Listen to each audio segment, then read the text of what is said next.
వైకుంఠ ఏకాదశి సందర్భంగా తిరుపతిలో భక్తుల తాకిడి చాలా విపరీతంగా ఉంది. దయచేసి భక్తులు కూడా కాస్త ఓపిక చేసుకొని క్యూ లైన్లలో కానీ కాస్త మీరు ఓపికగా ఉండాలని వేడుకుంటున్నాము. ఎందుకంటే మీరు దీంట్లో ఆవేశంలో మీరు ఆ దూకడము ఎగరడము వాటి వల్ల ఏమవుతుందంటే లేనిపోని ఇబ్బందులు తెచ్చిపెట్టింది. పోలీస్ శాఖ అప్పటికి చాలా బాగా వాళ్ళు పర్యవేక్షిస్తున్నారు. టీటీడీ కానీ పోలీస్ శాఖ కానీ కంటిన్యూస్ మానిటరింగ్ చేస్తున్నారు. అయినా సరే మీ యొక్క కోఆపరేషన్ లేకపోతే చాలా కష్టమవుతుంది. మీరు కూడా దయచేసి భక్తులు కొద్దిగా ఓపిక సహనం ఉంటే కాస్త బాగుంటుంది. కాస్త సివిక్ సెన్స్ పాటిస్తూ ఎవరిని ఇబ్బంది కలగకుండా నేనే వెళ్ళాలని చెప్పి ఉంటే కూడా వాళ్ళ పైన దూకి వెళ్ళడము అలాంటి చేష్టలు చేయకుండా కొంచెం పద్ధతిగా ఉండాలని చెప్పి కోరుకుంటున్నాము. అదేవిధంగా అనవసరంగా లేనిపోని న్యూస్ క్రియేట్ చేయడానికి కాసుకొని ఉన్నారు వైసీపీ వాళ్ళు కావచ్చు, కొందరు సోషల్ మీడియా వాళ్ళు కావచ్చు.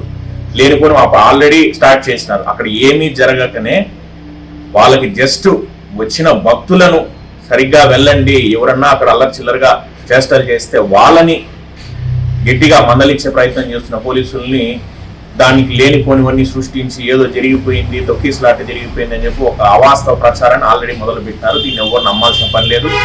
ఏది జరగడం లేదు, ఎక్కడ కూడా ఏ తొక్కిసలాట జరగలేదు, ఏ ఇబ్బంది జరగలేదు, అన్ని సక్రమంగా జరుగుతున్నాయి.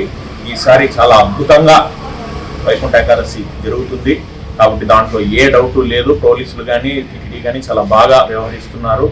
దీన్ని ఎవరి ఫేక్ న్యూస్ అంతా ఎవరు నమ్మాల్సిన అవసరం లేదు. సోషల్ మీడియాలో వచ్చే ఫేక్ న్యూస్ అంతా, ఎందుకంటే వాళ్ళు దుష్ప్రచారాన్ని కాసుకొని ఉన్నారు. వాళ్ళ పని ఏమైపోయిందంటే ఏదన్నా జరగాలి పెట్టాలి, ఇదే దృష్టిలో ఉన్నారు. బాగా జరగాలని ఎవరికి లేదండి. ఈ వైసీపీ వాళ్ళకి ఎస్పెషల్లీ అపోజిషన్ పార్టీకి స్టేట్లో బాగా జరగాలని లేనే లేదు. వాళ్ళకి ఎంతసేపు ఏదైనా జరిగితే దాన్ని అడ్డం పెట్టుకొని రాజకీయం చేసి ఒక 4 రోజులు ఒక వారం రోజులు దాన్ని వాళ్ళ ఛానల్స్లో వాళ్ళ సోషల్ మీడియాలో బొంబాట్ చేసుకోవాలని తప్ప వేరే ఆలోచనే లేదు.